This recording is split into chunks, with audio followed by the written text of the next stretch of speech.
Good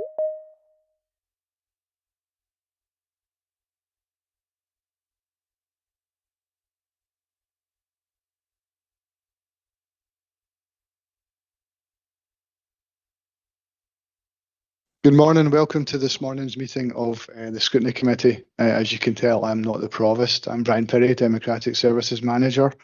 Unfortunately, an apology from the Provost who's not too well today. So the first matter of business would be to ask the committee if they could appoint a chair for today's meeting. Normally, because we've got a hybrid, a member who's in the room. So is anybody in the room willing to take the chair or to be nominated to take the chair? I'll nominate Councillor McCabe. Okay, so that Councillor H is nominated Councillor McCabe.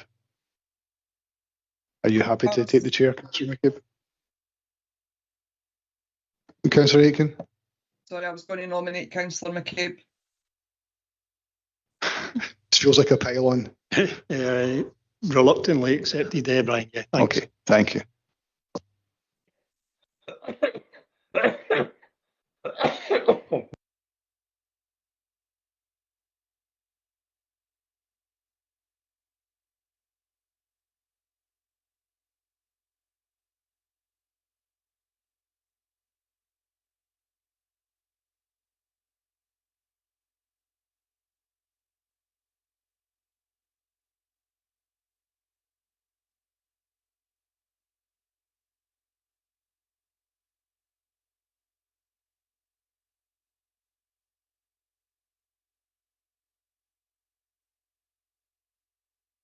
Well, good morning, everyone. Thanks very much for coming along to today's scrutiny meeting. To councillor colleagues and officers, thank you for attending. We'll just run through the business. First thing we have, do we have any apologies? We do, thank you. As I said at the start, we've got apologies from the Provost. We've got apologies from Deputy Provost Balfour, Councillor Binney, Councillor Kelly and Councillor Patrick. Thank you, Brian. Second item of business is the declarations of interest. If any member should have any financial or non-financial interest that they have in any item of the business, then they should identify the relevant agenda item and the nature of that interest. Does anyone declare any interest within the agenda items? I don't see any declaration of interest, so that's fine. We can move on. Move on to the minute of the previous meeting of the Scrutiny Committee held on the 7th of October 2025.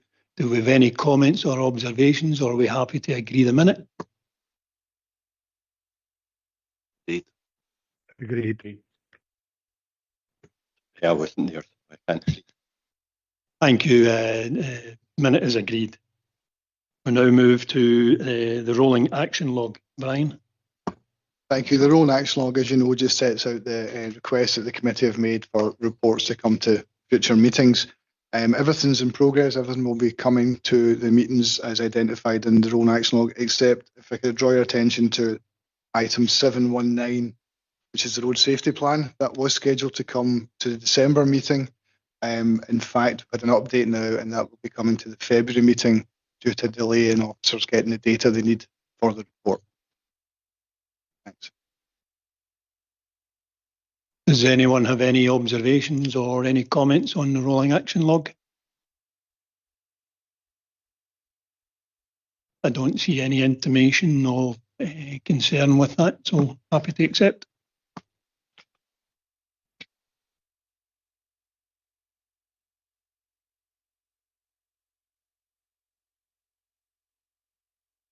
Just a wee simple housekeeping point. I would just ask if there's anybody in any mobile phones, can you just ensure that they're switched off just while we get through the rest of the meeting? And speaking on the rest of the meeting, we have decided to vary the running order of the committee business, and basically because we have colleagues here from Health and Social Care Partnership, and we intend to take the agenda item 8 first, and we will follow that up with the agenda item 5 following the public pound. Then we will probably have a short recess just following that business. So moving to the Falkirk Health and Social Care Partnership update, agenda item 8. And who intends giving the report today? Thank you, Mrs. Woodcock, and I'll just pass over to you. Thank you. Thank you. I'm pleased to be here this morning presenting our summary of the performance of the Falkirk Health and Social Care Partnership. The report contains progress since the last update to the Scrutiny Committee last November. It presents annual assurance statements provided to the Integration Joint Board from the Performance Audit and Assurance Committee, the Internal Audit Annual Assurance Report for 24-25, the IJB 24-25 Annual Unaudited Accounts, the Annual Performance Report for 24-25, the Performance Monitoring Report and Local Government Benchmarking Framework, information about external inspection reports, and Alcohol and Drugs Partnership, the progress with the medication assisted treatments MAT standards.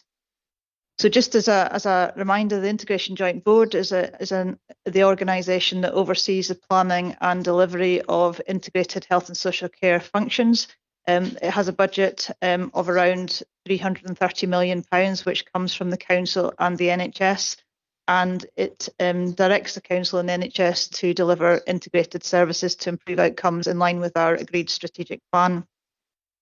So during last year, we've had effective monitoring arrangements in place for the IJB. It has a committee, the Performance Audit and Assurance Committee, which has specific remit and responsibilities.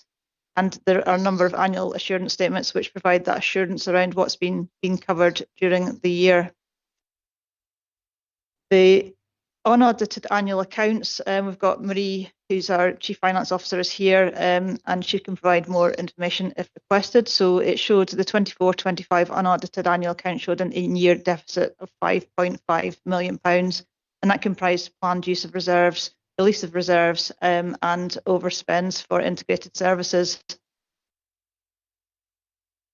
The Falkirk 25-26 budget and forecast position, in March this year, the Council approved a payment of £104.284 million to the IJB, and there's more information in the report, and again, Marie will be able to provide any more detail following questions. We do have a medium-term financial plan that covers 3 years, and it was approved in March 25, and work is ongoing to refresh that medium-term financial plan, which will come as a draft to Council over the next couple of months. The annual performance report for 24-25 is also attached as an appendix, and it sets out how the partnership is working towards delivering the strategic plan and the 9 national health and wellbeing outcomes. There's a number of highlights in the report, including the relaunch of the Dollar Park Dementia Service following a £128,000 investment in its building and staff. We introduced a small grants programme of up to £500 for community-based groups of organisations. And we continue to improve how we engage with our communities. In particular, we have involved over 440 people in online surveys and gathered views of over 900 people across 58 engagement events over the year, ranging from drop-in sessions to local libraries to planned events and attending local community group meetings. In addition to that, new central locality plan and an east locality plan have been developed and approved by the IJB. Work is ongoing around developing the West locality plan. There's further information on performance, and in particular, we are inspected regularly by external organisations, and there's a summary of our inspection progress over the last year, including our care homes. Most of the grades that we are assessed as are goods or very good, so demonstrating really high quality of services that are delivered in the community. In terms of our progress with medication assisted treatment standards, again, there's information in the report setting out the positive progress, and we have Phil online, who's able to answer any questions around that. So we're asking the committee this morning to note the report and progress by the Health and Social Care Partnership in relation to meeting its priorities in the strategic plan, and request a follow-up report for future scrutiny committee consideration. And myself and colleagues are happy to take any questions. Thank you. Thank you very much, Mrs. Woodcock. Reading through the report, I do realise that there's been some changes to the way that the IJB is audited. You've changed some committee structures to the Performance Audit and Assurance Committee. Just to maybe clear some ignorance in my part, the reorganisation, was that due to any inherent problems that you'd identified earlier on? What's the criteria? Why did you change to this new audit committee? So members will recall that I commenced as Chief Officer in April 24, and at that time I took the opportunity to speak to all of the IJB members about what's working well and what they felt could be further improved across the IJB. In addition, we were looking at the challenges that we had and the pace that was required to make progress. At that time, one of the things that came up was the fact that IJB met 4 times a year, and it was felt that that didn't give the frequency that would allow for decisions to be taken at pace, given the significant challenges that exist at that time and continue to exist. So we did a number of development sessions with the IJB to seek to understand what would make sense from an IJB governance perspective, and what assurance the IJB would need to ensure that they were happy that there was effective governance throughout the organisation. As a result of those development sessions, a proposal was developed to increase the number of meetings in the IJB to 6 per year, and to amalgamate the 2 committees, which were formerly the Audit Committee and the Clinical and Care Governance Committee, into a single committee called the Performance Audit and Assurance Committee. That committee, the previous committees each met 4 times a year. The new committee meets 6 times a year, and the IJB felt that would provide appropriate levels of assurance and a regularity which would allow progress at pace.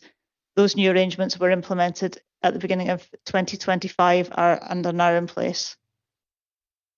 Thank you for that answer. If we can move on just, and we may get into a wee bit of deeper scrutiny. The report on page 90 notes that the external audit of the IJB accounts was ongoing at the time the report was submitted to the Scrutiny Committee. Can you provide an update on the status of the audit and why there appears to have been a delay in the completion of it? Was this due to any identified problems within the accounts, or? I'm happy to pick that up. Thanks, Councillor McCabe. No, there was absolutely no issue at all. The reason for the delay in the annual accounts being audited was around Audit Scotland's capacity. So it was the same last year. So normally the guidance is that you would bring the audited accounts by the end of September. But Audit Scotland last year and this year wrote to us prior to the audit to let us know that it would be later in their work plan. So that's the reason for the delay. And I'm happy to report that we've had that audit report through, and it's they've found no issues at all. So we're bringing a clean audit report to the next PAC committee with only one recommendation around financial sustainability and making sure that we're keeping up with that medium-term financial plan and bringing solutions as much as possible. So that's the update. Thank you. Excellent, Marie. Thank you. With that, I'll open it up to questions from colleagues. Councillor Aitken. Hi, good morning, everybody. So, as we recall back in the March budget, the council was advised that we could not afford to provide more recurrent financial support to the IJB, but that it was likely that but it was likely additional non-recurring funding would be required. Is this expected to continue to 26-27, and what steps have been taken to reduce reliance on one-off financial support?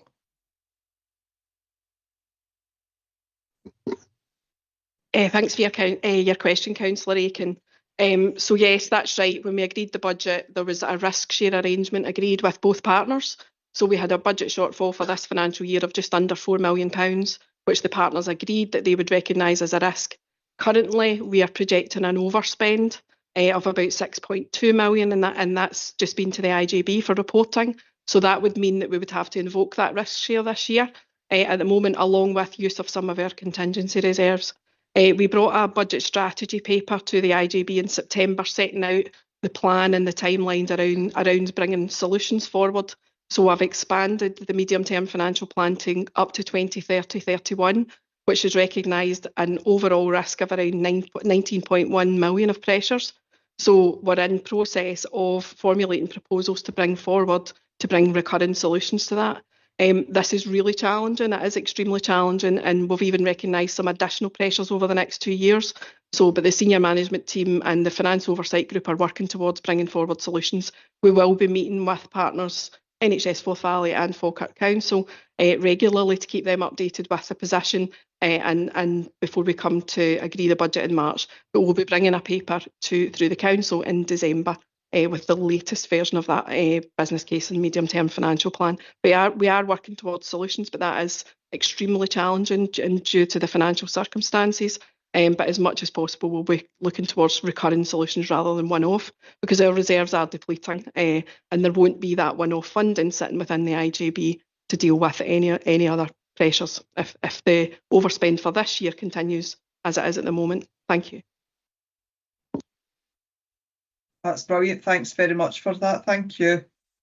Thank you, Councillor Aiken. I see Councillor Anslow. Margaret. Thank you, Convener. It was just a quick question regarding Appendix 3. It references the emergency department 4-hour wait. I was just wondering, does the percentage given relate to the percentage of people seen within 4 hours, or does the percentage relate to people waiting at least 4 hours? That's part one of the question. I'll let you answer that first. Anybody care to take that? I'm just looking to see if Callum is online. Yeah, Callum, would you like to come? Yes, I'm available to take that one. Good morning, committee. So about that indicator, that is the percentage who are seen within the 4-hour target, and we've seen that fluctuate quite considerably over the years. It was an indicator that performed very well before COVID, nationally, not just locally, but nationally. And since COVID, we have seen a dip nationally as well within NHS Forth Valley and Falkirk, and we haven't recovered to the levels that have been seen before COVID. Thank you, Callum.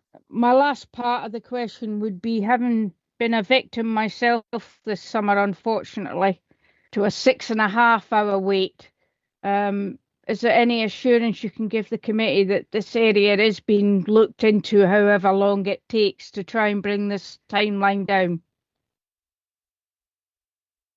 I think it's fair to say. Oh, sorry, Gail, you come in. Excuse me, just a second, Callum. Do you want to answer that, Gail, or Yeah. Gail's coming in here. Callum, thank you. Okay. Yeah.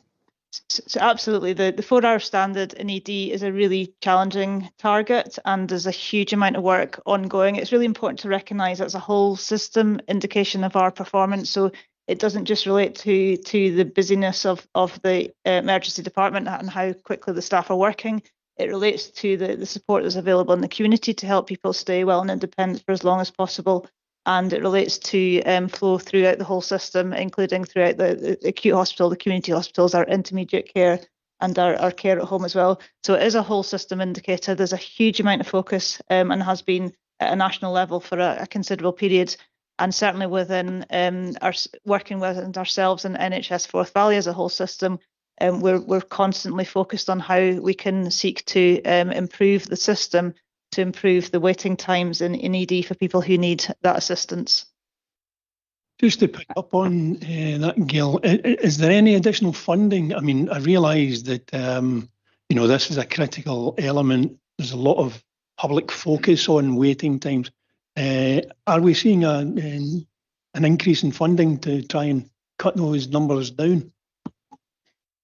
So there is some specific funding that's come into NHS Forth Valley and the partnerships to support overall flow. So if I use that terminology, so that's around helping people to get to the right time at the right place for their care needs. So that's been used for a number of things, including a frailty at the front door unit. It's been used to extend our discharge to assess approach. So we were given funding from NHS Forth Valley into Falkirk Partnership to support us to take people home when they're clinically ready to go home without minimising any delays. And we're using, so we get people home and we assess them for their ongoing care needs with a wraparound support in their own homes. So we've got additional funding through that funding to extend that. In addition, there's funding for hospital at home. So there's a range of different aspects that funding is used for. Obviously, in terms of core funding, a huge amount goes on all of the different aspects that contribute to people's experience in terms of getting the right care at the right time. Thank you, Mrs. Woodcock. Councillor Anslow, do you want to come back on anything? No, that's fine. Thank you. Thank you. Councillor Forrest. Thank you, Convener.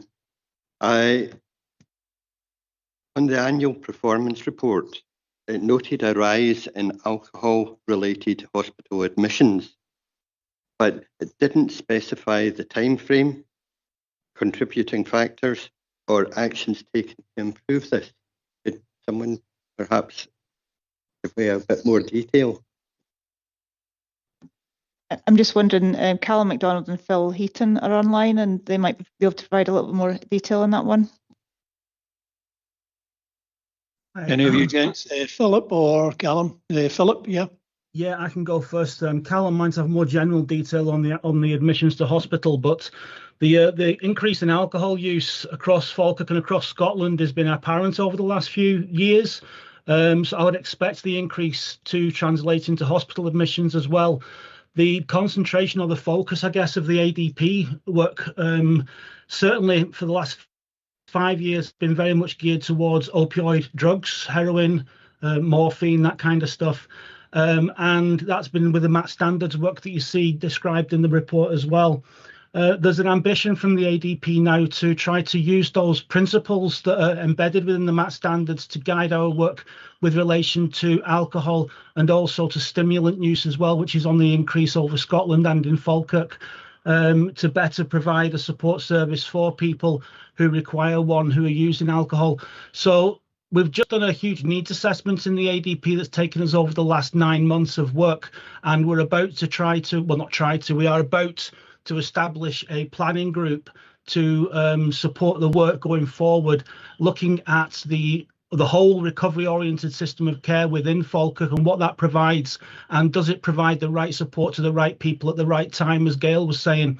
That work will then inform our commissioning plans going forward for the next year so that we can feel confident that the ADP allocation is being used to best effect to provide services for people who are not only using opioid illicit drugs, but also prescription drugs, stimulants, and alcohol as well. So whilst that probably isn't a specific answer to your question, it does give a bit of a general context to the alcohol picture in Falkirk, and Callum may be able to provide some more detail in regards to the specific alcohol admissions to the hospital. I'll just finish there, thanks. Thanks for that, Phil. I'll pass over to Callum if he wants to add to Councillor Forrest's answer or question. Thank you. Yes, thank you. Just very briefly for me, I think that comment relates into some work that we've been doing for our strategic needs assessment. So we're in the process of gathering all the data and the evidence to support our understanding and inform our strategic plan. So there's lots of data we've been gathering from that. I don't have that specific figure in front of me just now. I've been frantically trying to find it in the last few minutes. But if that's something that is of interest, then we can of course bring that forward to a future committee. Thank you. It would be helpful to know the time frame of that, and obviously the other questions I asked, but it also took into account my second question, re-drugs. So thank you for that. Okay. Thank you, Councillor Forrest. I see Councillor Robertson's hand up there. Do you want to come in on this specific question? If not, Jim, I'm going to go over to Councillor Aitchison at the minute. But do you want to come in on this? Not in that specific question, thank you. Okay, thank you. Councillor Aitchison. Yep, thanks, Councillor McCabe. Just wondering what facilities there are available for those with alcohol and drug dependencies for rehab within the area. So our rehab budget is managed operationally by NHS Forth Valley. We have a rehab pathway that people adhere to if they want to go to rehab, and they engage with the NHS Substance Use Service, who then conducts an assessment through psychiatry and then funds the rehab placement using the ADP ring-fenced funds. The ring-fenced funds, it has to be said, aren't great. They're set by government, and up until very recently, those funds were getting spent really quickly early on in the year, and it was beginning to become a problem in terms of people's access and availability for residential rehab. That has been mitigated by the government's additional placement fund, which they announced last year, and it's a pot of money that all ADPs can request a portion of to pay for rehab placements once the ring-fenced ADP budget has been spent. So there's no unnecessary hurdles on people going to rehab. It's part of the standard offer within Forth Valley. I will say that going forward, it's the ambition of the ADP to reduce any hurdles that are there, so that it's even more accessible as a treatment option. And personally, I would like to see rehab being spoke about when somebody first engages with treatment as well. Somebody first walks through the door and meets one of our third sector drugs and alcohol workers, and the number of referrals to internal services be reduced prior to those assessments taking place. So there's no barriers to rehab in Falkirk. The numbers aren't massive, but they're on par with national averages, I would say. But we are working towards reducing any barriers that do exist even further and making it more of an ingrained treatment option to people as well. I hope that answers your question. Fantastic, Phil. Yeah, great. Very comprehensive. Thank you. Thank you. Thank you, Councillor Aitchison, and thank you, Phil. Councillor Robertson. Thank you, convener. Just a question in 5.8. It says that poverty levels across Scotland remain high, driven by years of rising inflation between July 2020 and 2025. Food prices also rose about 37%. Energy costs have increased. As a result, 1 in 3 people say they are unable now to heat their homes comfortably, and benefits and wages have not increased at a similar rate, meaning people's incomes have fallen in real terms. So just a couple of questions. How is the Council's anti-poverty strategy prioritised to ensure implementation is feasible, and what measurable targets have been established to track our progress? The other question is, what assessment has been made could I just interrupt you there for a second? Sorry? Sorry, could I just interrupt you for a second there? Yes, we're actually discussing agenda item 8, which is the... we've moved on. I'm terribly sorry. No, I beg your pardon, Jim. It may be that you missed the beginning of the meeting. Brian, so I'm sorry. Yeah. No, it's okay. We'll come back to you on that question, the correct agenda item. I just didn't want you... I mean, Mrs. Woodcock and her team here are struggling for an answer. They just don't know. Thank you. Apologies. I'll come back to you on that, Jim, okay? Thank you.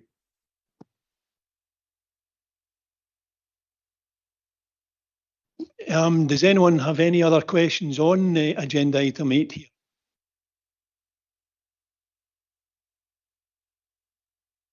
Okay, I don't see any further questions. I'd just like to thank. Right. Excuse me, Councillor Aitchison. Yeah, thank you. The conclusion to the report noted that difficulties are occurring in the context of growing demand, an ageing population, people living with more complex health conditions, impact of the pandemic, recruitment and retention challenges, and financial constraints. Not very much to deal with, but some of these appear to be challenges which we'll be facing in the very long term. How, going forward, do you look, and I don't know, Marie gave a bit of an answer earlier on to some of the things.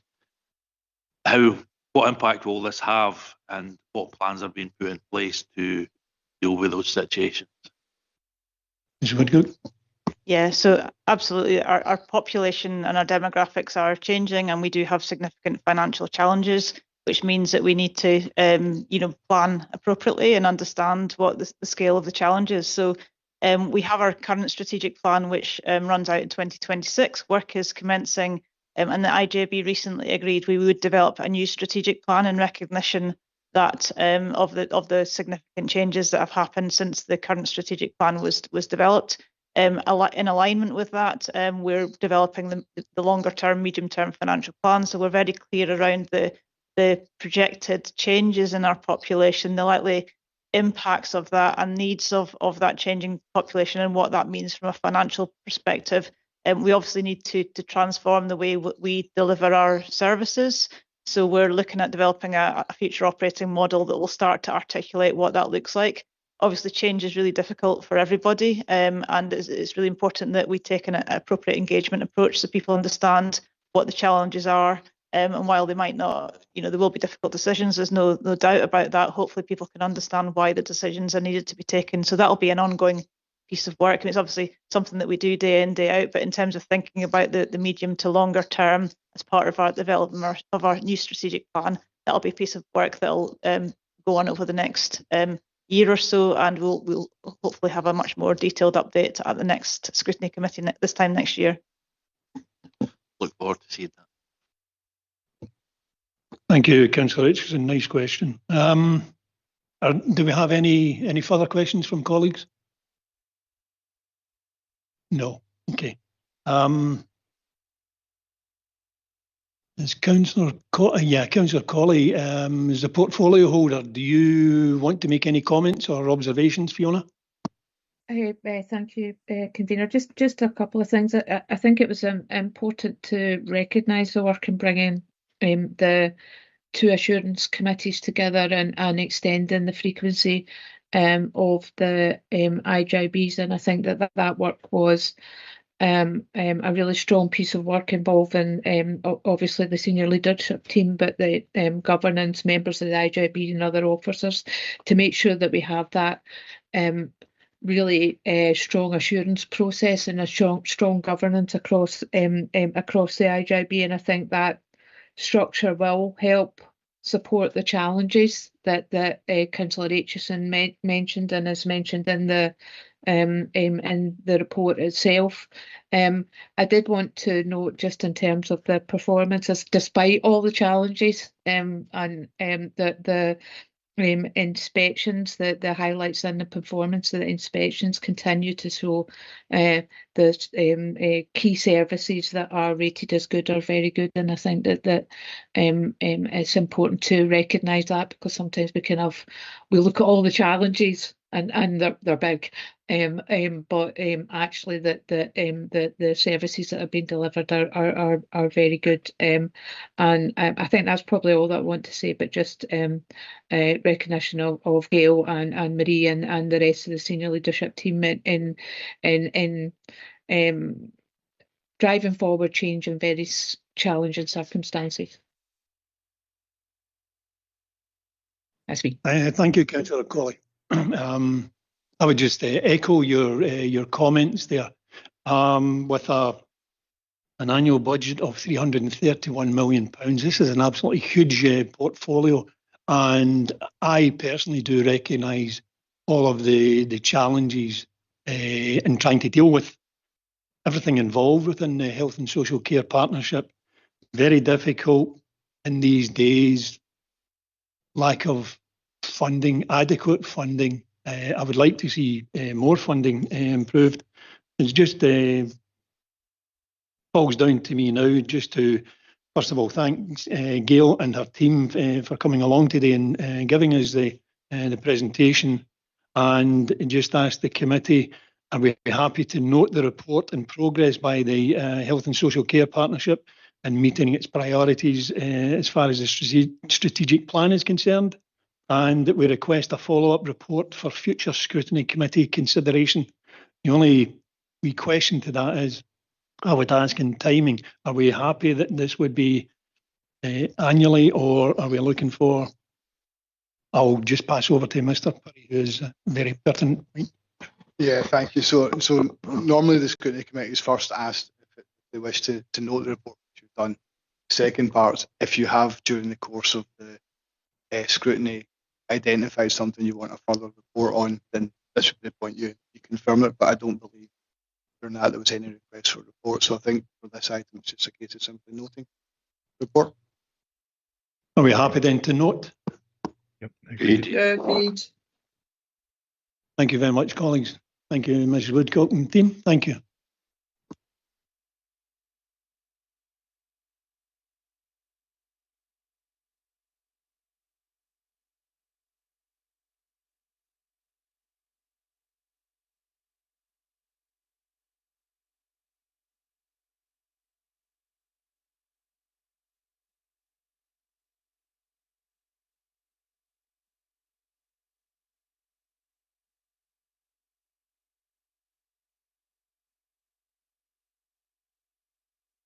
We'll be moving on to agenda item 5 following the public pound in the next couple of minutes.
Okay, colleagues, we're now on agenda item 5 following the public pound, and today's report is going to be presented by Mr. McFarlane of Fairer Falkirk, the coordinator.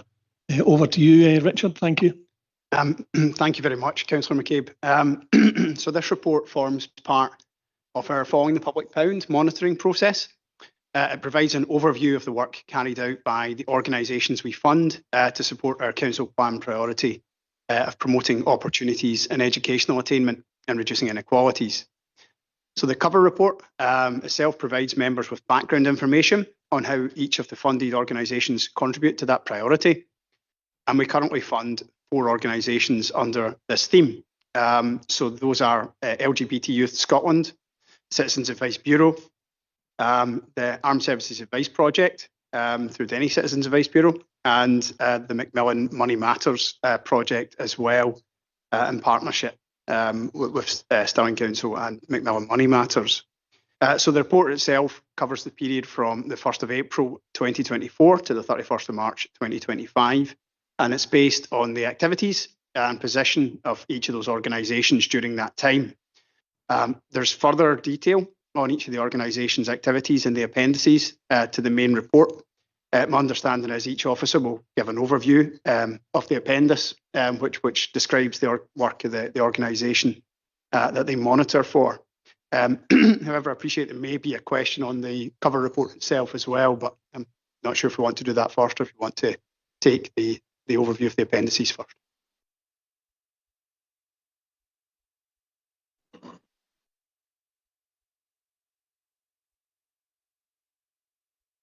Thank you, Richard. No, I think as Mr. Period is advising here, I think we'll just go through each individual report as it comes up. Any questions then we may come back to you on that. Yeah. Okay, so the first appendix is LGBT Youth Scotland. The monitoring officer for that is Gordon Baxter, but standing in today for Gordon is Sarah McCulley, who's online just now. Sarah, would you like to come in? Certainly, convener. So the LGBT Youth Scotland is commissioned by Falkirk Council's Community Learning and Development Service to deliver services that aim to improve the quality of life, health, wellbeing and opportunities available to LGBTQ+ young people within the Falkirk area, in particular those who are at risk of disadvantage or exclusion. In Falkirk, the services available are a weekly youth group for young people aged 13 to 25 called FK1 Include, asset-based one-to-one coaching and community capacity building and partnership working across the local authority. Every quarter, sessions are planned, and in 2024-25, 30% of those sessions were developed and facilitated by the young people who are involved in the service.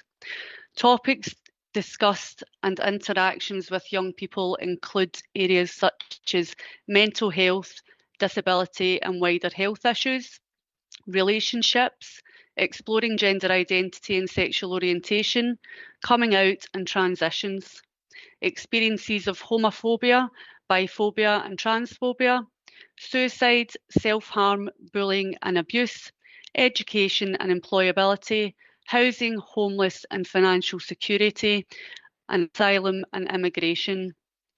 These topics very much align with the national picture of topics where LGBTQ young people look for support and a safe, neutral, non-judgmental environment to discuss. LGBT Youth Scotland continue to work with key partners across the Falkirk area, including specialist services such as mental health services and wider Falkirk youth services to ensure appropriate two-way referrals for young people. Statistics, of course, are provided within the report regarding the levels of engagement with the services provided, and there are also some quotes for the young people expressing the impact this support has on them. Thank you. Thanks for that, Sarah. Do we have any questions? Councillor Forrest? Thank you. Thanks, Sarah. The amount of funding, the annual funding, the LGBT Youth Scotland increased from 2024 to 2025 by a huge £292 from 29708 to 30,000. However, support in kind was valued at £1,500 during that time and stopped in 2024-25. So in actual fact, you're receiving less money than you used to, and obviously costs have risen during that time. In what way has it affected the service? Has it, or have you found different ways of doing things? I think the most important thing that all services are attempting to manage at the moment is a greater shared resource. So although the service hasn't increased significantly with regards to the value of budget it receives for delivery of the service, there is far greater partnership working and collaboration to ensure that services such as LGBT Youth Scotland don't feel as if they have to be a specialist in every area. They make sure that they're working very closely with services that specialise in particular areas and can cross-refer. There's also been greater working across the Forth Valley area so that resources can be utilised more effectively across the region. And you'll see in the report there have been a number of Forth Valley events that have taken place that the young people have significantly benefited from. So it's certainly a reflection of the time with regards to better sharing of resources to maximise the service and the quality of the service delivered to the young people. Thank you for that. That's really good news. Thank you. Thank you, Councillor Forrest. I'll go to Councillor Aitken first, and then I'll come to Councillor Flynn. Councillor Aitken. LGBT Youth Scotland is a national organisation, but there's not any information about the extent of which other local authorities fund LGBT Youth Scotland. Can you maybe provide a wee bit more information on what other local authorities are providing? I would have to go away and look at that, Councillor Aitken. It's not the programme that I coordinate directly. I'm stepping in for Gordon Baxter, so if you wouldn't mind, I'll go away and get some more information for you and come back to you on that. Yep, that's fine, thank you. Thank you, Claire. Councillor Flynn. Yep, thank you, Chair. My question is straightforward. It mentions the number of people, you know, in different groups and that. Could you tell me, Sarah, please, what the total number of people that you help or look after? I mean, there's various numbers there, but I'd be quite keen to know the total, please.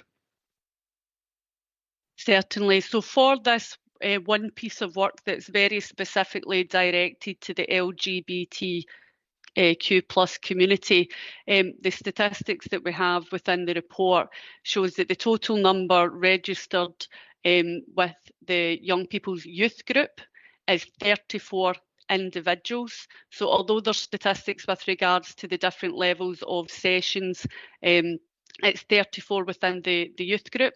And with regard to the one-to-one asset-based coaching, the number of coaching sessions was 44, and that supported 40 individuals. So potentially there is 74 young people benefiting from this service directly, and then there is a significant number of additional add-on support for family members and other services that are supporting these young people. Okay, thank you for that. And what are you doing, Sarah, to bear in mind there's quite a sizable population of in Falkirk? What are you doing to involve other LGBT people to encourage them to come forward to your group? So the LGBT Youth Scotland work very much with local organisations, particular youth services. However, because they are commissioned by Community Learning and Development themselves, Community Learning and Development, as you know, are very much ingrained within a whole variety of community work that's being undertaken. So there are direct referrals from those community groups. And there are also close links with education, so that education can make referrals into this support service as well. So the predominant kind of referral pathways are directly from community learning and development, from education, from the employment and training unit, and directly from individuals themselves through word of mouth. Okay, thank you, Sarah, and thank you, Chair. Thank you, Councillor Flynn. Councillor Roberts, I'm going to ask you, do you want to come in at this point, Jim, with any question, or was your previous question, is it for a subsequent agenda item?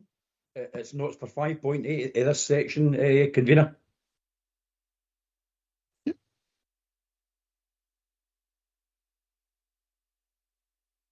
Just to confirm for members, I think this is actually for the recovering report. So we're going to, if we finished with the LGBT Youth Scotland, I think we have had all those questions. Perhaps you might want to jump back to just the covering report. As Richard had suggested, we do have a question, Councillor Robertson, on that.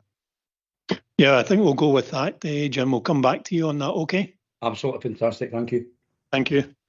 Does any other councillor have any other questions just before? Councillor Colley. I don't know if I'm allowed just to make a comment rather than a question, but I suppose I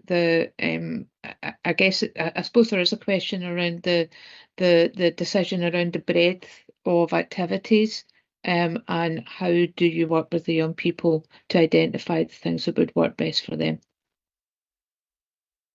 Sarah? So within the report, you'll see that the young people are very much engaged in the co-design of the provision and the themes that are agreed upon with regards to discussion points. Last year, we suggested it was 30% of young people who delivered and facilitated some of the sessions to the wider peer group. However, in the first 6 months of this year, on speaking to my colleague, it's actually risen from 30% to 50%. So there's definitely a greater confidence in the young people that are engaging in this service to assist with the kind of co-production, co-design of what they see as being beneficial to them within this kind of safe and neutral environment, whether that be for the youth group side of things, so the group work side of things, or even the mentoring and coaching side of things. So they are very much engaged in that co-design process directly.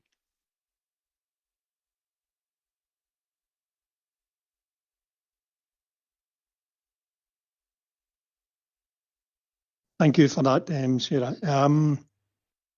Any other questions? I have a simple question. I've read quite a number of nice testimonials there from these younger people, but unfortunately I'm sitting here with white hair. As you get that bit older, you do get that. I can assure you the anxieties don't disappear. Do you monitor any of your clients perhaps later on in life to see how do you have any feedback from them testimonial wise or anything, just to see how the benefit of the service that you've provided, how it stood them in good stead? And once they reach a certain age, are they able then to move on with their life?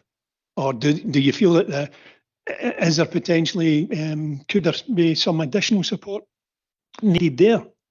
Just curious, Sarah. Certainly.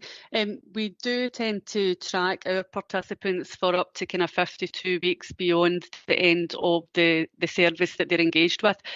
Because this is particularly a youth service, there will be a proportion of these individuals that perhaps move on to other services in the council, such as the Employment and Training Unit, which again gives us longevity because that gives us an additional 52 weeks to track them after they come to the end of their experience with the Employment and Training Unit as well. Unfortunately, we don't tend to track them beyond the 52 weeks, simply because it's very challenging to keep that connectivity up, because people have tended to move on, improve, may have changed localities, and there's also a level of intrusion there as well, where we're trying to get the balance. So we certainly do follow up to a point. However, then we very much are in the business of trying to support people to be more resilient and carry on with their lives in a different way. There are, of course, national organisations. LGBT Scotland has adult services that are at national level as well, and there are a variety of other national organisations.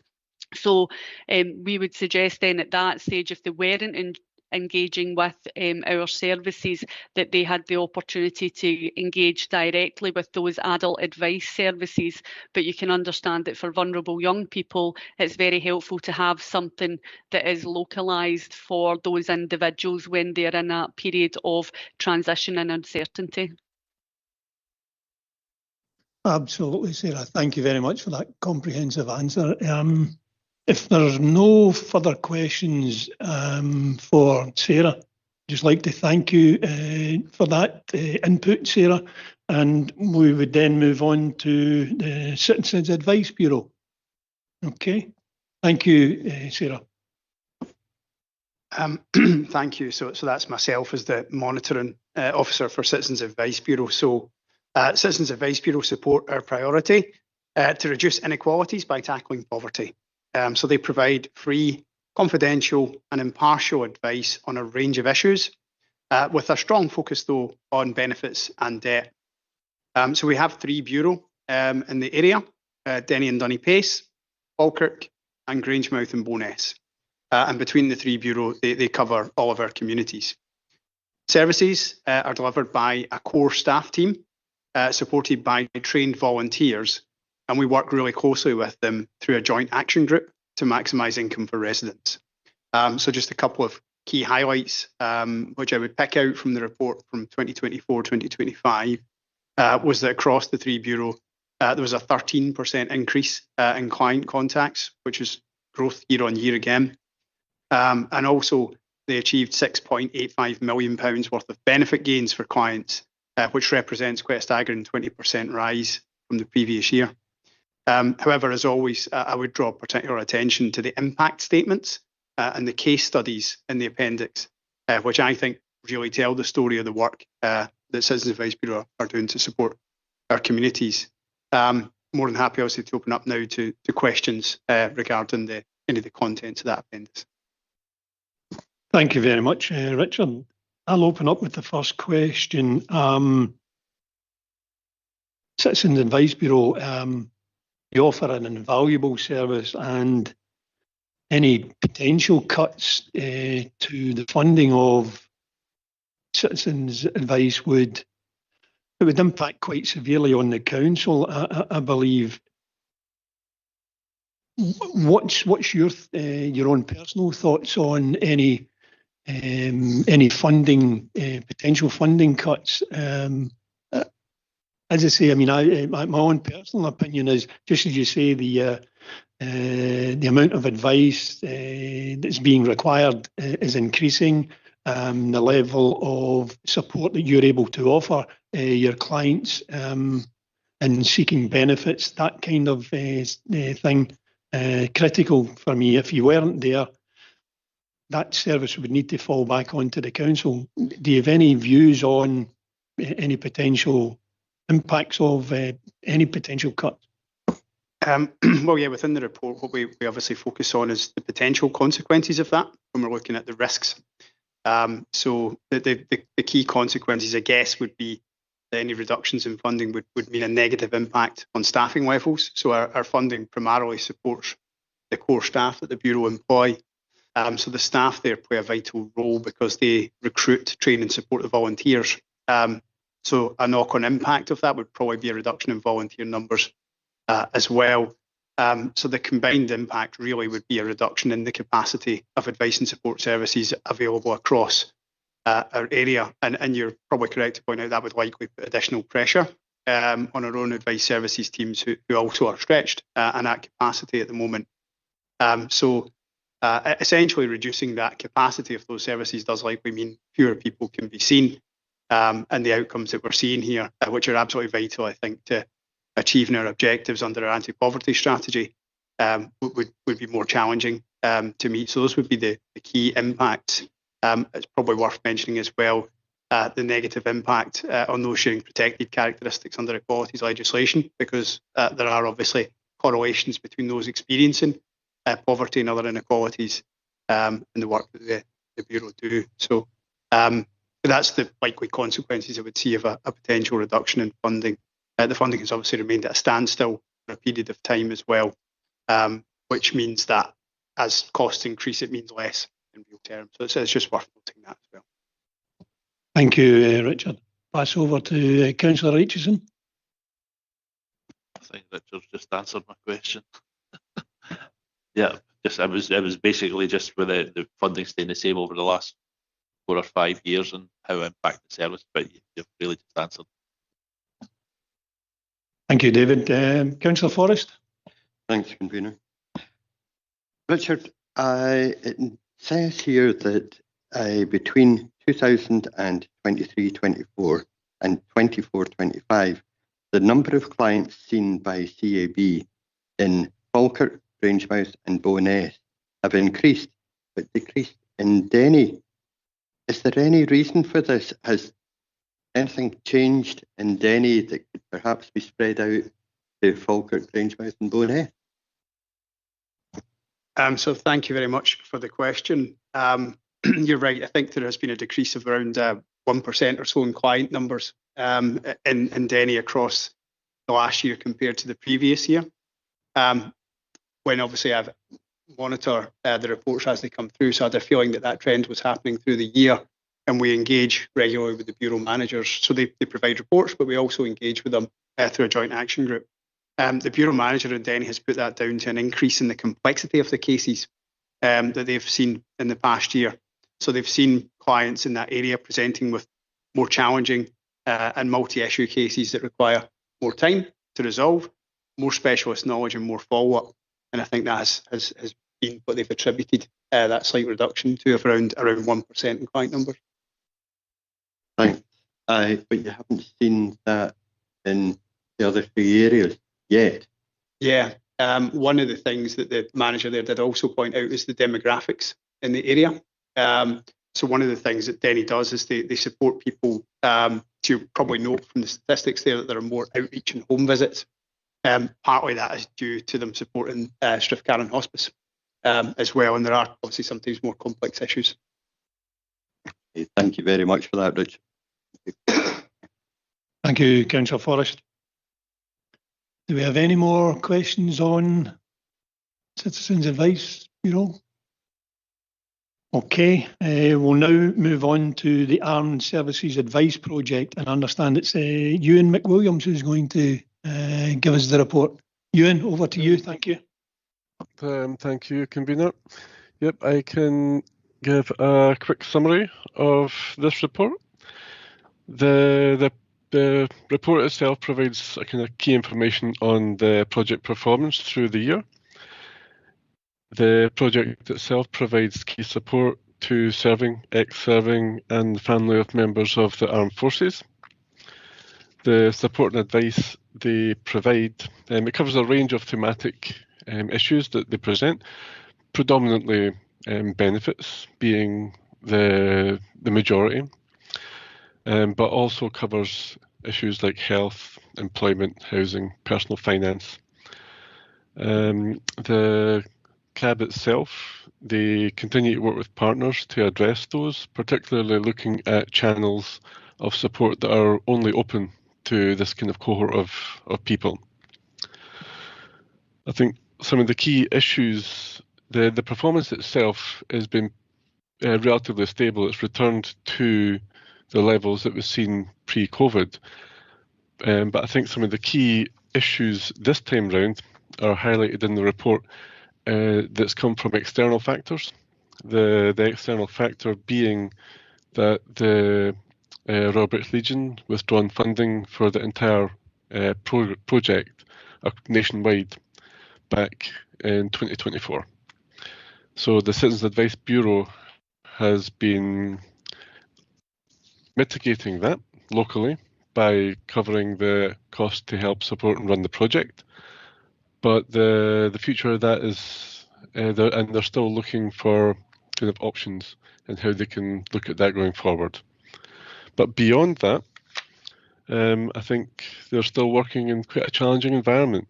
There's quite a lot of number of people out there that continue to need support, and this project as well for them. I think most of the details in the report, and I'm happy to take any questions. Thank you, Ewan. I'll open up with a couple of questions before going over to colleagues. I noticed that pages 53 and 58, there's an increase in the number of queries from elderly veterans, particularly following the announcement of the removal of winter fuel payment. Are these concerns not routinely picked up by other council services? I mean, are they not picked up by our elderly peoples rather than elderly veterans? These concerns of the veterans? Curious about that. They may well do, but because they're veterans or they're members of the armed forces, there's a bespoke service with the kind of communication that they get from either peers or from the outreach work that the CAB does with that particular cohort. They tend to kind of work with them and work together with them. So apart from just looking at the issues that they present with, they will also address some of the wider kind of concerns that they're working with, and that's where they might come into play. So they wouldn't just send them away. They would help work with kind of all of their issues that they're presenting with. Yeah, okay, thanks, Ewan. Just to follow on from that, I know that we only have one project advisor, and we're talking about, home visits, that type of thing. Does that present a particular problem to the service that we're providing? I wouldn't say so. I think it's always had that perspective to it, that dimension. A lot of it is done when it can be from CAB, but there is an element of home visits, and it's particularly come back after after COVID. So it's enabled them that capacity to do that again, because it does help where there's a lot of people that won't have the capacity to move around or to attend, and that being the kind of coordinated area for the whole of the Falkirk area. So they will make the effort to go and see the people that need to see. Smashing, thank you. I can now pass over to Councillor Angelo. Thank you, Convener. As everybody knows, I'm the local veterans champion. I'm also an RAF veteran myself, and I can give real assurances this is a vital service. While the council adequately and professionally provide a lot of benefit services, the armed forces community is a specific, how can I put this, a specific type of communication that they are used to. And if you've not been in that community, sometimes it can be quite challenging understanding. I myself have complex needs, so understand completely why the veterans would go to this organisation. The gentleman currently providing this service is ex-forces himself. He was one of originally 2 in the area, but Stirling have lost theirs. And it's a very, very vital service that they do, because not all veterans even would like to come forward. It's a specific approach have with them, and it is complex needs. It is vital work. My last I would not want to see this service go, because without of it, it's putting our veterans in jeopardy. My final comment on the matter is this service is named and is part of the Armed Forces Act, which for the council means it is part of the Armed Forces Covenant that the council signs with the armed forces to provide this care. This organisation's doing that care very good for them and bespokely. Last point I'd like to make is, at this present time, there is an Act of Parliament going through at the moment where this covenant is going to change in the next 12 to 18 months. It's being enhanced and it is being fully now enshrined in law. So it will no longer be just part of the agreement going forward. Councils will have to do more, and it will increase in area, not just where we are at the moment, which is specifically around this issue of health benefits. It's going to cover a whole lot more prisons, financial services. So it's a very, very key area going forward as well as this law becomes enshrined. Thank you. Thank you, Councillor Anslow. May not have been a question there, but I do echo your sentiments, particularly coming up to this coming Sunday, Armistice Day.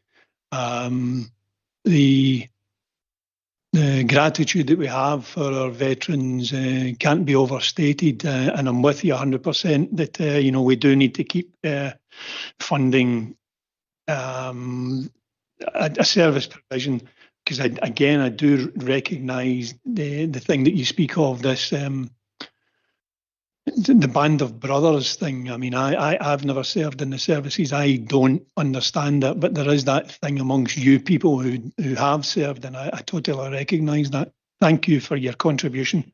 If there are no further questions on that, we'll then move on to Forth Valley Macmillan Money Matter. And is that, it's yourself again, Richard, thank you. Yes, thank you very much, Councillor. Recently taken over the monitoring responsibility for this organisation following the retirement of George Paul. So the Macmillan Money Matters project provides specialist financial advice and support to people affected by cancer, helping them maximise income and improve their financial resilience at a really challenging time. So that includes welfare benefits guidance, application support, representation at tribunals, as well as help with costs like travel to hospital appointments. So in 2024-2025, the project supported 564 people in the Falkirk area, again representing a 12% increase on the previous year. It secured 2.09 million in financial gains for those clients, which averaged at £3,712 per client. For every pound of council funding, over £55 was returned to local people. So the service is very highly valued, with excellent feedback and strong links to health professionals, which ensure timely referrals into it. Again, as per the previous appendix introduced, I would really draw attention to the impact statements and case studies in the appendix, which I think more than the numbers highlight the difference that the support makes. Again, happy to open up to questions.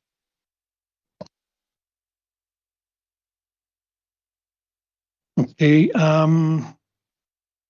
Councillor Aitchison, do you have a question? Thanks, Convener. Yeah. As you rightly stated, the project supported 564 people, and that was an increase on the previous year. Much the same as the last question, funding stayed the same. So what future planning is in place should that financial help stay the same or decrease? The increases, the need for the services increasing? So it's very much a conversation that will be on the agenda at a meeting in a very short period of time. So we'll meet within the next month to discuss that.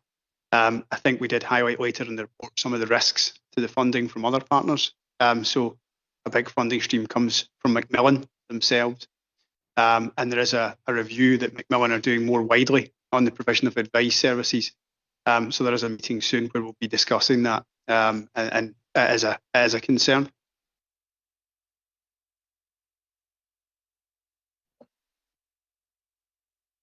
Councillor Ranslow, do you have a question? Thank you, Convener. It's just a simple one. The report, page 62, specifically highlighted that Stirling Council have over 7 million in uncommitted reserves. I'm just wondering if there was any cuts to this research funding. Would Falkirk Council be able to use their reserves in the same manner to assist?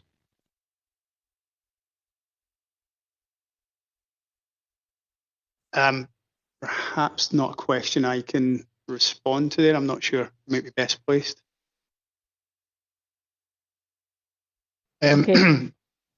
I think maybe it's probably best to say that just and with all of these reports, there are no proposals for the council to make cuts. This is just a question which the Scrutiny Committee asks of every project, just in the event that funding was to change, what would the impact be? So it's probably something we can't really look at until the budget setting time. And as I say, there's no proposals to cut it. I think it was more the general question that you were asked before, just about if circumstances change for whatever reason, what would you, how would you deal with that? And you've said you're speaking to Macmillan, so I think that kind of wraps up both questions, to be honest. Yeah, I think you're right there, Mr. Perry. You know, I'm not specifically talking about cuts here, and you know, this would come out during the budget process. We don't have any other further questions on this matter. We'll then move on to. Yeah, I think that sounds good. Oh, yeah, yes. Councillor Robertson, do you want to come in at this point, Jim? Just a general question. Yes, thank you, Convener. If I can just go back to 5.8, it was just a question poverty. It's been stated in the report that poverty levels across Scotland remain high, driven by years of rising inflation. And between July 2020 and 2025, food prices have also risen by about 37%. Energy costs have also increased in that time. As a result, 1 in 3 people say they are unable to heat their homes to a comfortable level, and the benefits and wages have not increased at a similar rate, meaning people's incomes have fallen in real terms. So I've just got a couple of wee questions, and if they can be answered, I'll be quite happy. So one of the questions is, how is the Council's anti-poverty strategy prioritised to ensure implementation is feasible, and what measurable targets have been established to track its progress? And the other question is, what assessment has been made of potential impacts of proposed budget decisions or service changes on low-income households and vulnerable residents? I'm going to just pass you over to Mr. Perry on that, Councillor Robertson. Thank you. It feels a bit unfortunate that you asked the question earlier and you've had to wait. I think that's a piece of background just to set the context out, just to say that there's poverty exists and there's some projects that we specifically buy in or fund to alleviate certain aspects of poverty. The Council's anti-poverty strategy that was agreed last year, and I think runs from 24 to 29, isn't what's at hand today. So we're not actually scrutinising how the Council deals with poverty. We're looking at these specific projects that are just strands of work as part of a bigger picture. So I don't really think that's a question that was certainly not a question for Richard, but I don't think it's a question for the committee today. Thank you, Ryan. Maybe a trifle disappointing, Jim. Apologies for that, but I'll come back later on with another one, don't worry. I'm sure you will, Councillor Robertson. Thank you. Thank you. Do we have any further observations, questions, or feeling that? Are we happy to note the report and consider follow-up reports? Brian?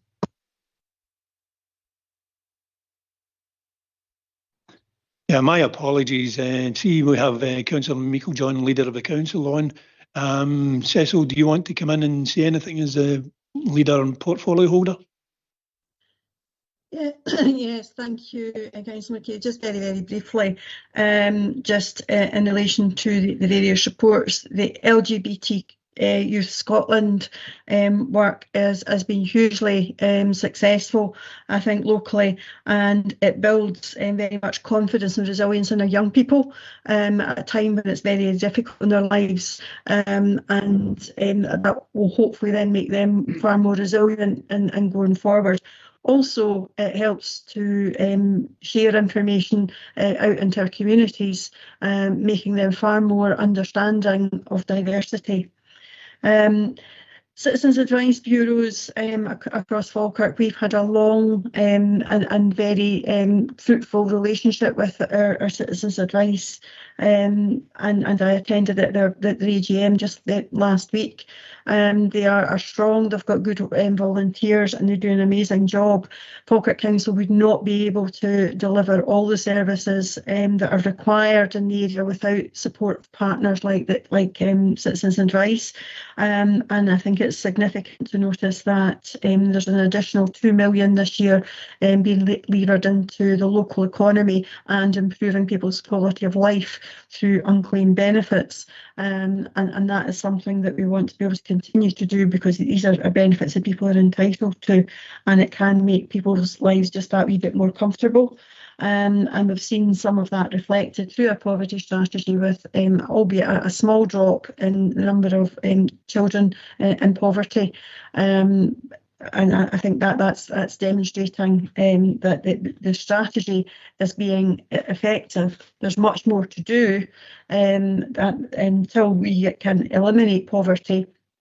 then there's always going to be something more to do. But I think the partnerships with our third sector partners, and particularly the Macmillan matters where people are impacted through cancer and treatments, to be able to help them through that is fundamentally essential.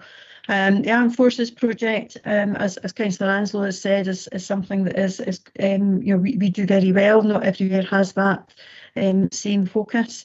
And what I would say is there's always would be a need in these areas for more money, no matter what. But in a pressured financial environment, as I think Sarah indicated, looking at partnership working to maximise the use of all resources across the piece is best way forward for us. But we couldn't do it without the goodwill, the organisation, and the dedication of the volunteers through some of these organisations. Thank you, Convener.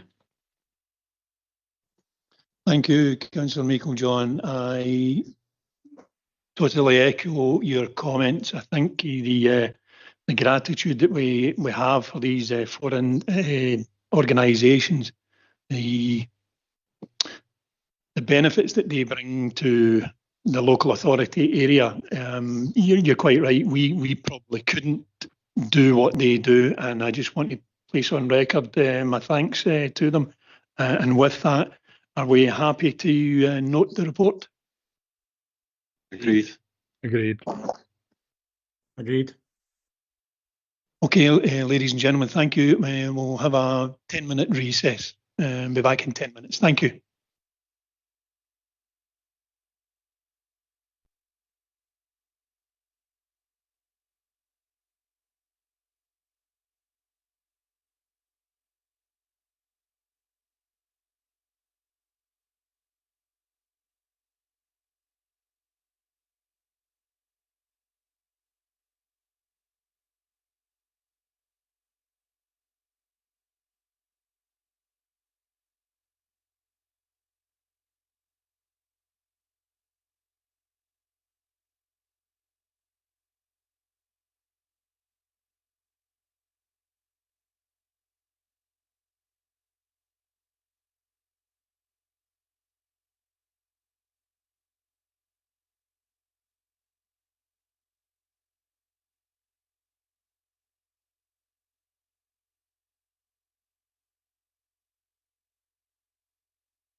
Okay, welcome back, everyone. Thank you for your indulgence. We're now moving on to agenda item 6. It's a specific grant funding counselling, and the officer giving the report today is Mrs. Campbell Gillian. Okay. Thank you, Councillor. So we've had schools counselling funded nationally through Scottish Government since 2018, although most of our secondary schools in Falkirk had something in place prior to this. Our model has embedded counsellors in our 8 mainstream secondaries and in Carron Grange High School, as well as a central offering 2 days a week for primary 6 and 7 pupils. And that's because the funding covers 10 to 18-year-olds. The central offer is also available for those young people in secondary school aged who would prefer not to have counselling within their own school building, so offering some flexibility there. It sits alongside a lot of other mental health and wellbeing supports that we have through community mental health and wellbeing, and some digital offerings as well. It's been a little bit of a challenge in terms of the data around school counselling because the periods that we've been asked to report on have changed a lot in the last few years. From 2021 onwards, we were doing monthly reports, 6 monthly reports, January to June and July to December, which was fine. We then moved to a 9-month report because we were shifting away from the calendar year to financial year. And now we think we'll now be a 12-monthly financial year report, which is fine, and then that I can understand because of the funding. It is slightly challenging when you're dealing with an academic year in schools, so a lot of young people that we're reporting on at the end of the financial year are still in counselling. So it's been a little bit harder to show the impact that we know is there. In terms of the key categories, we seem to be in line in most measures with the national figures. We were slightly lower with the male uptake of school counselling this 1 year, although in other years we'd be almost identical to the national average. Actually, last year's report, the 9-monthly report, we were at a couple of % higher for males versus females for counselling access. We have a kind of bell curve in terms of the age of young people accessing services around sort of 14 to 16, S2 to S4, and that's true across all our mental health and wellbeing services. By far, the highest number presenting issues were around anxiety, again across services.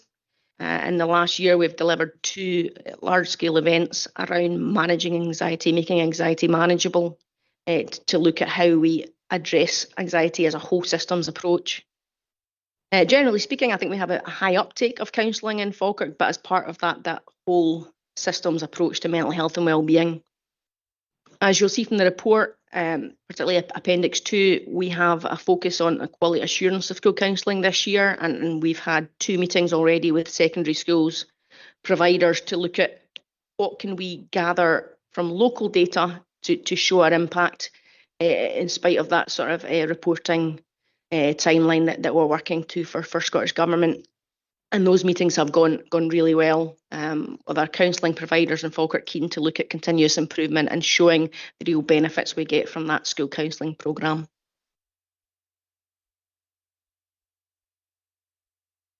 Thank you, Gillian. And just before I pass it out to my colleagues for questions, I'll kick off the first one. Have you had any feedback from pupils and parents about the option for counselling? Did they feel that there's adequate counselling being provided, and is it open to them timorously, that they're not waiting or whatever? Have you had any feedback on that at all? Thank you, Councillor. Yes, at a school level, we get evaluations that involve parents, carers and young people. Feedback is always very positive. Again, and it's part of this quality assurance exercise we're going through at the moment. We're looking how we pull that together to give a kind of Falkirk-wide collated response to that. I think the feedback we've had from schools is that having that central availability for primary 6 and 7 pupils has been really beneficial. our numbers compared to national for primary 6 and 7 look really healthy. Prior to 2023, counselling for primary 6 and 7s was delivered through the local secondary schools, and we had almost no uptake. So I think having that kind of bespoke service and offering that flexibility, so maybe if a young person's not attending school, we're not asking them to go back into a school building to get that service. So we've used some community spaces to allow for that 2 days a week. Thank you. Very interesting. Now, Councillor Aitken, do you have a question, Claire? Yes. So just going back to the 60 million that's provided for this, it doesn't seem to cover under 10s. I'm just wondering if there's a specific reason for that. For example, do we not think that under 10s need counselling? Just like a wee bit more information on why that's not funded. Thank you, Councillor. Yes, there are other interventions available for under 10s through community mental health and wellbeing. We go from age 5 years upwards. It's not that some young people under 10 don't benefit from counselling, but that talking-based therapy lends itself better to that sort of 10+ age group. So what's offered for 5 to 10-year-olds through our other services is far more interactive than kind of sitting in a room talking with a counsellor. So we would say it's the exception rather than the rule for that younger age group, but we do have some examples where schools have done some counselling with younger age pupils where they think that is an appropriate intervention.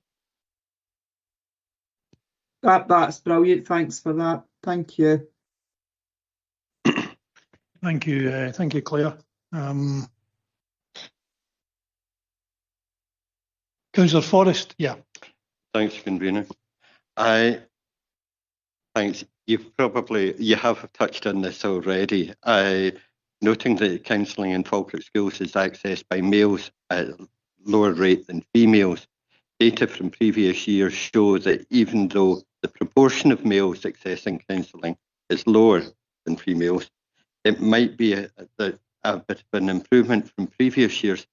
Can you advise a bit more about that? You know, how much of an uptake or an increase rather has been shown in male population? Certainly. I think the first thing I would say though is that although the counselling numbers are pretty much in line with the national averages, we have some real success stories about engagement with males in other places. So yesterday I met with Cooth, who offer one of our digital support packages, where live counselling is an option within the system. And in the last quarter, we've had 276 registrations and 42% were male. So I think for me, what's really positive in Falkirk is that we offer people flexibility in how they receive that support. So it's not that males aren't accessing some support, a little bit like I said, for the under 10 age group. There's just different ways of getting that. And if young males are accessing digital support, that can almost be dipping their toe into asking for further support when required. So there are certainly some positives in there. Did you want to know specifically about our male data for school counselling in previous years? Yeah, and our younger service for 5 to 12-year-olds, with Aberlour emotional distress service, which is through community mental health and wellbeing, there's a higher percentage of males than females. It's almost reversed. I think we're over 60% at times for that. So yeah, it's a little bit tricky when you think about just counselling in isolation, but across the range of services, I think male access looks a bit healthier. Councillor Forrest, Gordon, could you put your... Sorry, my apologies. Is there any reason why that should be reversed?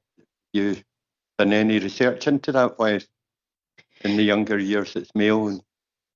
We tend to find the presenting issues in that slightly younger age group are a little bit different. So what I talked in the report about anxiety being our highest presenting issue, in the younger age group with males, it's more sort of emotional regulation, managing emotions.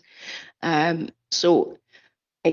do think there is a thing about boys and girls like to get their support in different ways. So maybe not sitting in a room talking about their feelings, but if they're able to access good quality information in a secure environment through digital, I think that is a positive. It's certainly something we keep a very, very close eye on. But yeah. Thank you very much for that. Thank you, Councillor Forrest. Councillor Aitchison. Thanks, convener. Gillian, the report showed that pupils in S2 and S3 access counselling at higher numbers than any other year, and I think you did expand that to S4, which I can understand. That's coming to an exam period and things, so some people will be under stress and anxious and things.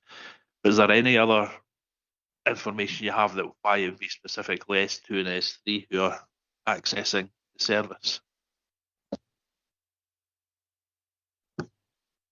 Thank you, Councillor. It's a good question, and that is the case for school counselling, but it's the same with our community services as well. That there's that real bell curve between across all services, 12 to 16 particularly.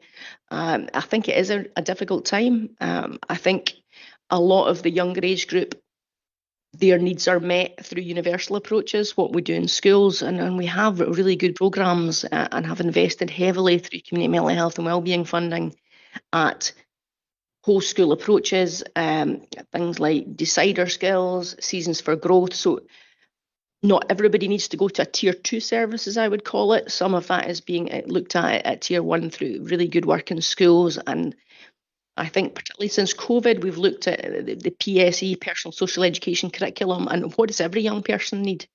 I think that in secondaries, there is that real ease access to a counsellor, which is a good thing. But it'll be interesting to see over time how the demographics change and the age of access.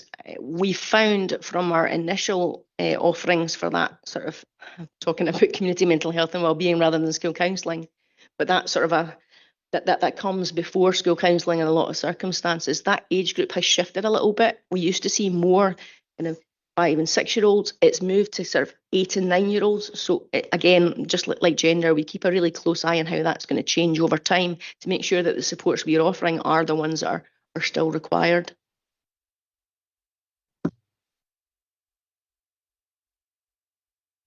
Thank you, Gillian. Do we have any other questions from colleagues? Feeling that, I'd perhaps like to invite Councillor Sinclair as a portfolio holder. Ian, do you want to make a few comments or observations? Thanks, Chair, and apologies for not having my camera on. It's obviously my system doesn't want to show you my beautiful face on this Tuesday morning. The report obviously is a very important one that details a very important service that's going towards ultimately supporting our young people to access their education in the way that they need, but also supporting them through life.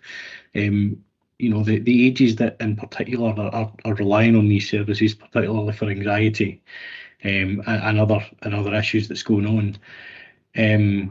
It's a tough time for them. There's more pressure on children and young people these days than I think there ever has been, really, and especially since COVID.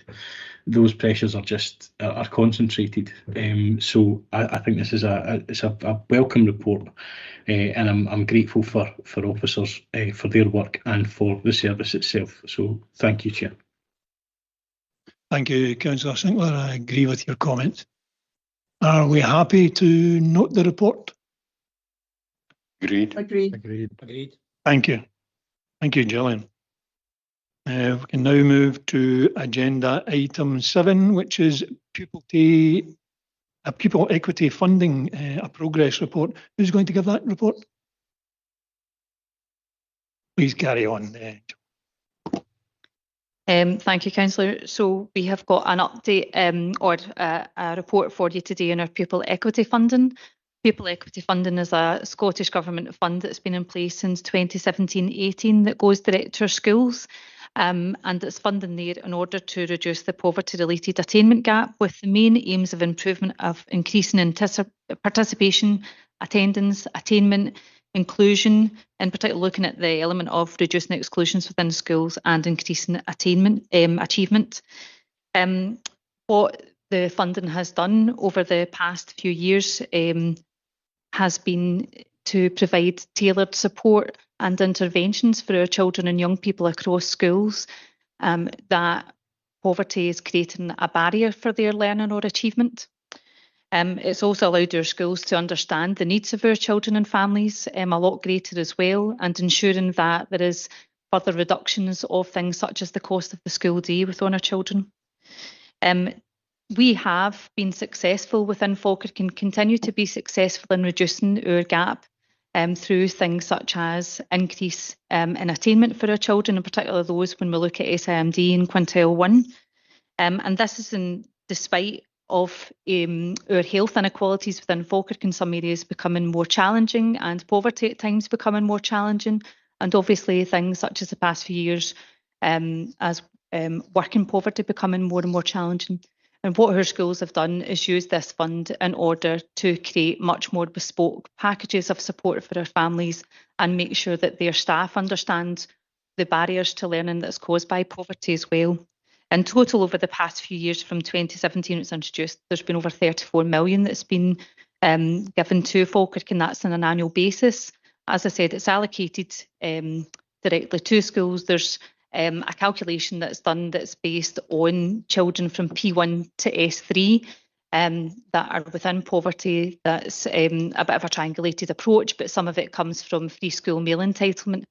The funding for the past 4 years has been fixed, but actually our data has changed over those past 4 years, and at the time of that calculation had changed again. So our schools have done an amazing job of, despite further challenges coming in and further pressures, that they've used that fund very effectively of how they've approached their work and ensured that they've taken it forward. You'll also see within the report that we put in 2 case studies to give you a bit of a deeper understanding of some of the work that's taken place. One of them is looking at Bowhouse Primary School, and that's given you an overview of all the work that's taken place within there and how they've looked at various different areas, from literacy and numeracy, development of spaces such as the library within school as well. And you also have a case study in Falkirk High that's looking specifically at their cultural capital. Falkirk High is a really good example because they started actually off as a Scottish Attainment Challenge school. They were one of 2 within Falkirk as having the highest poverty rates within their school across the authority. They have done a huge amount of work in understanding their families and increasing attainment attendance, and what they've identified through this year, that there's their focus for some of it is the Cultural Capital Programme that's looking at actually the access of achievement and participation for some children and young people, and there's some really strong international data on this that shows that actually even if a child has got the same attainment rates as a child that's not living in poverty, if they've not got that cultural package with them, they can be 10 to 15 years at times behind those of their peers because of the lack of experiences they tend to have as well. So Falkirk have elevated what they're offering because of the hard work that they've done over the past 9 years in order to take that poverty-related gap, reduce it, and then work on actually the wider aspect of how they can increase experiences and opportunities for their children and young people. So the report hopefully gives you a bit more insight into what we've been doing, our focus, and how we have started to make that reduction and continue to do so, and the insight for the 2 schools as well. Thank you very much, Gail. I'll now pass it over to colleagues for some questions. Councillor Forrest. Thank you. Literacy and numeracy attainment gap is reduced by a significant margin. That's fantastic. However, it's important that the gap is being closed from the improvement of lower income family or pupils, attainment, rather than the higher income groups' attainment getting worse. Have we got any evidence to prove that that is what's happening? Yeah, so the work that we will do, and we have got stretch aims that are set, and we share that as well as every other local authority with the Scottish Government. That is our annual benchmarking we're making sure that there's a comparison between quintile 1 and quintile 5, and that's reducing. So each school works towards those benchmarks as well as their local authority, and we have got reductions, and every programme that's taken place as part of PEF is focusing on ensuring that that gap is closing. That gap exists not just within quintile 1 and quintile 5, that gap also exists within the to the people claiming free school meals. I just wonder what you're doing to encourage people who don't claim free school meals but should, which in turn would obviously increase the amount of PEF funding, because that would really be, helpful and increase your funds.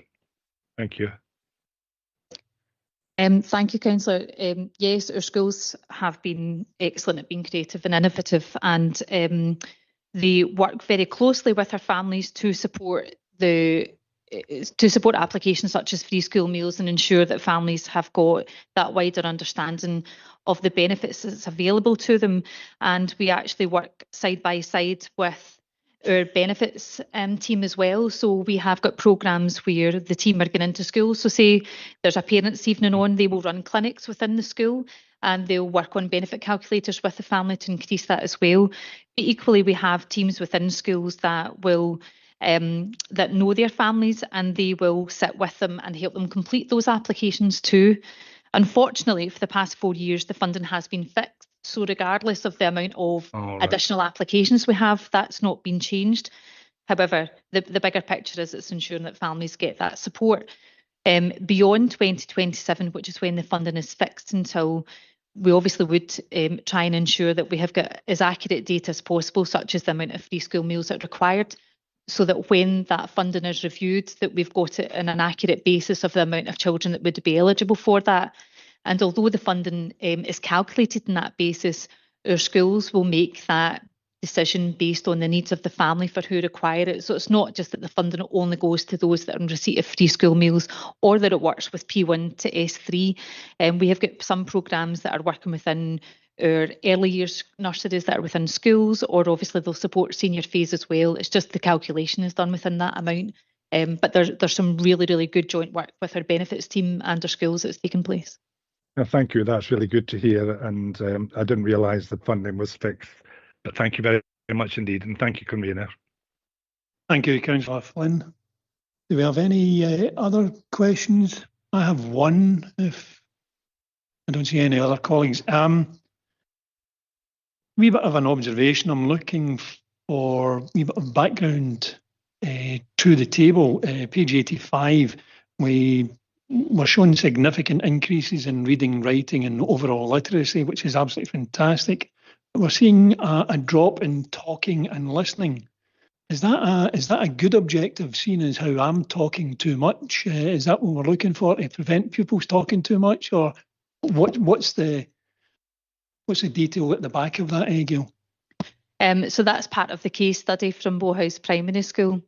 That happens to be obviously very specific data in Bowhouse Primary, and I don't have the exact reason as to why, but that could have been an improvement, actually, that there would have been a bigger gap that's taken place, and I can find that out for you and feed that back to you.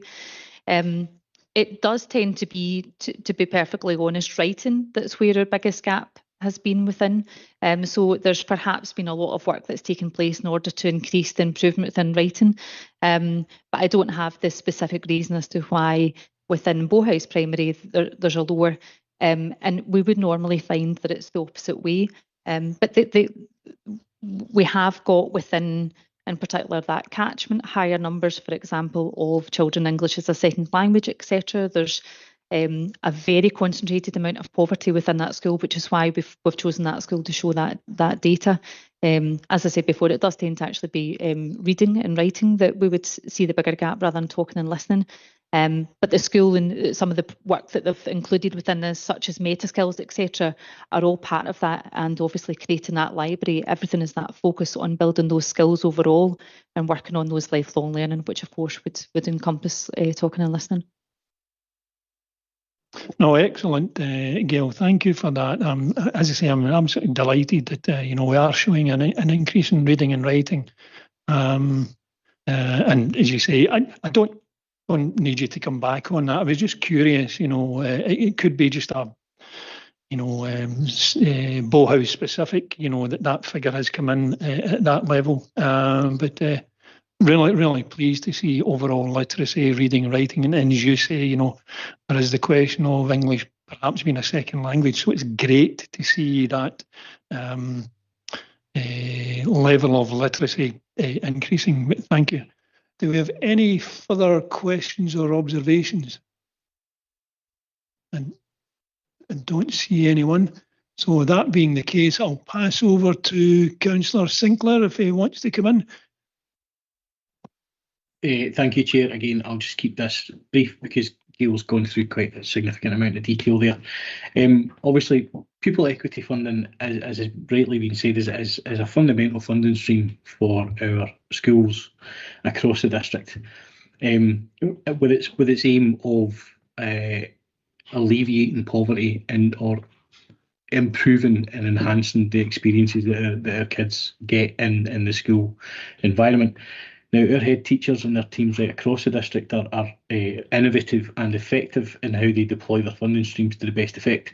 That delivers an inclusive and equitable environment that suits the needs of their school community. It's one tool that we have at our disposal that provides an enhancement, but there are other things that obviously comes into play there from an equity perspective, such as Connected Falkirk and a device for every child to access their learning and education from. But the crux of this is, and part of this report dovetails almost quite nicely with the report that was on the agenda earlier in terms of poverty inequalities.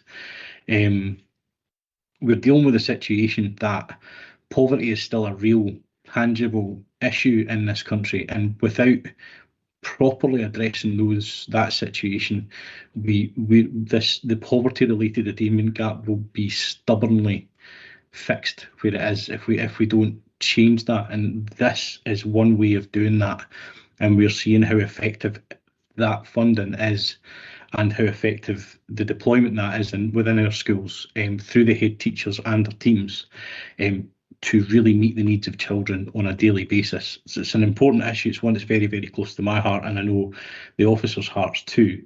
That this funding is, it's an essential part of our school day now. So thanks to the officers for their work on this. Thanks to, particularly, I want to shout out to Stuart Kelly and his team at Falkirk High, particularly for the case study that's involved here. I might be a bit biased because it's my kids' school, but and they do magnificent work. But that's not to take away from the brilliant work that goes on daily right across our primary, our secondary and ASN establishments. So thank you to everybody for their work, and thank you, convener.